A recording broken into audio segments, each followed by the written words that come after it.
നമ്മളിങ്ങനെ കാറിൽ പോയപ്പോഴാണ് അടപ്രഥമൻ. നമുക്ക് നോക്കാം.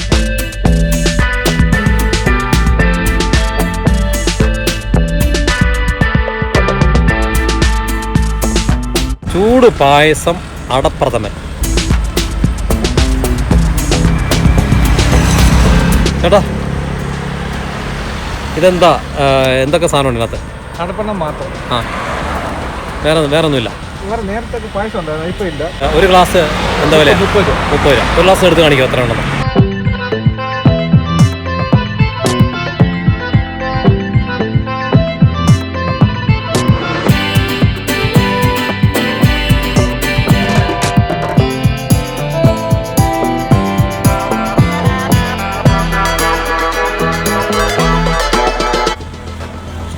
പോലെ കസ്റ്റമേഴ്സാണ് വന്ന് വാങ്ങുന്നത്.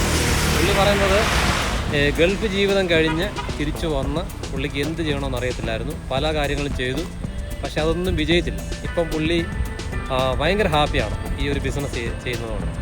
ഈ മണ്ണാറ കോളേജിൽ നിന്ന് പത്തനംതിട്ടയ്ക്ക് പോകുമ്പോൾ ആ മെയിൻ റോഡിലാണ് ചെയ്യുന്നത്. നല്ല സ്ഥല സൗകര്യം ഉള്ളിടത്താണ് പുള്ളി വണ്ടി ഓടിച്ചിട്ടിരിക്കുന്നത്. അല്ലല്ലേ, നല്ല സ്ഥല സൗകര്യം ഉള്ളിടത്തോട്ട് വണ്ടി ഇങ്ങനെ ഓടിച്ചിട്ടിരിക്കണം. ആർക്കും ഒരു അസൗകര്യമില്ല.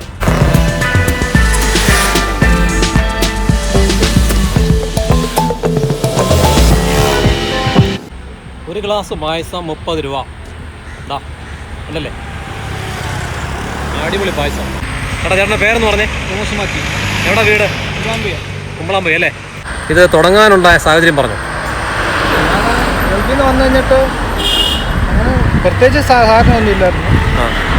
ഒരു വേറെ പല ചെയ്തു. അതൊന്നും നമ്മൾ ശരിയായില്ല. ലാസ്റ്റിലാണ് ഇത് ചെയ്ത് പായസത്തിന് പാടി തുടങ്ങി. ഇപ്പോൾ 10 മാസമായി, കുഴപ്പമൊന്നുമില്ല.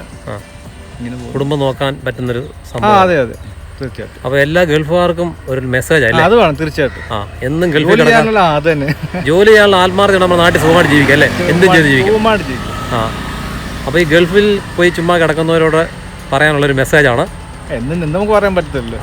എന്നാലും ചെറിയ ശമ്പളത്തിലൊക്കെ ജോലി ചെയ്യുന്നവരോട് പറയാം അല്ലേ? ഗൾഫിൽ ഈ ചെറിയ ശമ്പളത്തിൽ പോകാൻ ഇഷ്ടപ്പെടുന്നതുകൊണ്ട് വേണം നമുക്ക് പറയാം. കാരണം അതെനിക്ക് ഒത്തിരി അറിയാം. ഞാൻ അവിടെ അതിൻ്റെ എനിക്ക് അറിയാം. ഈ എന്തുവാ നമ്മുടെ നാട്ടിൽ 20,000 രൂപയ്ക്കൊക്കെ ജോലി ചെയ്യുന്നു. അതാ അവർക്കൊക്കെ ഇവിടെ നിന്ന് ഇത് കൂടുതൽ പൈസ ഉണ്ടാക്കുന്നത്. തീർച്ചയായിട്ടും അവർ പൈസ മുടക്കി 10, 60, 70 കൊടുത്തിട്ട് പോകുന്നവരൊക്കെ ശ്രദ്ധിക്കുക. 60,000, 70,000 ഇവിടെ മുടക്കിയാൽ നമുക്ക് ബിസിനസ് തുടങ്ങാം. തീർച്ചയായിട്ടും. ഒരു കാർ എടുക്കുന്നതിന് എത്ര? 40,000-40,000 കാർ കിട്ടും അല്ലേ? അപ്പോൾ അതെനിക്ക് അറിയാം. അതുകൊണ്ട് ഞാൻ പറഞ്ഞു. അപ്പോൾ ഞാൻ ഫാബ്രിക്കേഷൻ ഫോർമാനായിരുന്നു. എനിക്ക് കുഴപ്പമില്ലായിരുന്നു.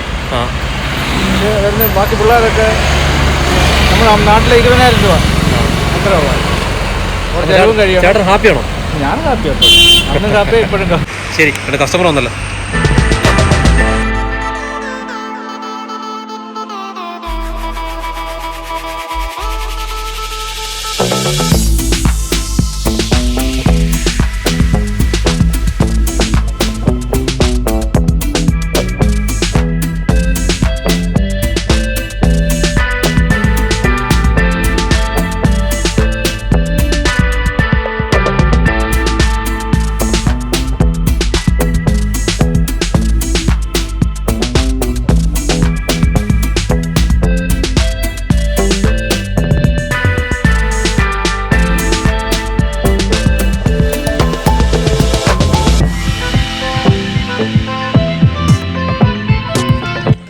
വളരെ ചെറിയൊരു വീഡിയോ ആയിരുന്നു. നിങ്ങൾക്ക് ഇഷ്ടപ്പെട്ടു എന്ന് വിചാരിക്കുന്നു. ഇതുപോലെയുള്ള ചെറുകിട സംരംഭങ്ങളാണ് എന്നും വലിയ വലിയ വൻകിട സംരംഭങ്ങളായി മാറുന്നത്. വഴിയോരത്ത് ആ ചെറിയ കാഴ്ച കണ്ടപ്പം നിങ്ങളുടെ അറിവിലേക്ക് ഒന്ന് ഷെയർ ചെയ്തെന്നേ ഉള്ളൂ. ഇഷ്ടപ്പെട്ടാൽ ലൈക്ക് ചെയ്യുക, കമൻറ്റ് ചെയ്യുക, സബ്സ്ക്രൈബ് ചെയ്യുക, സപ്പോർട്ട് ചെയ്യുക. സപ്പോർട്ട് ചെയ്ത എല്ലാവർക്കും നന്ദി. പുതിയൊരു വീഡിയോയുമായിട്ട് കാണുന്ന വരെ ബൈ.